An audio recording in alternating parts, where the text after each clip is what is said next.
Starting out in a garage over 35 years ago, a business here in Carbondale is achieving milestones in the manufacturing industry with the help of one of its partners. Pleasant Mount Welding originally operated as an equipment repairing company.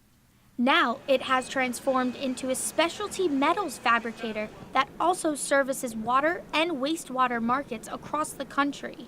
CEO Bob Nahn says his company owes part of that success to Johnson College. They've helped us tremendously.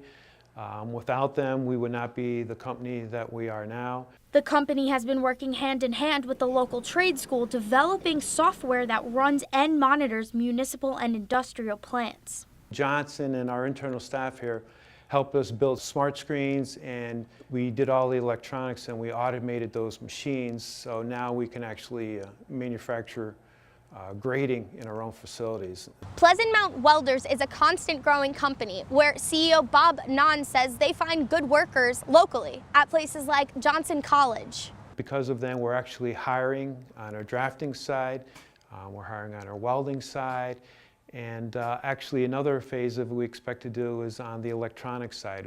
Without the help of Johnson's supplying all the expertise, we would not be able to do it. Sydney Warwick, Tech Talk. Tech Talk is brought to you by Johnson College. You can visit Johnson College campus anytime to meet instructors and explore their industry-driven lab spaces. The #10 trade school in the nation, right here in Scranton. Johnson College.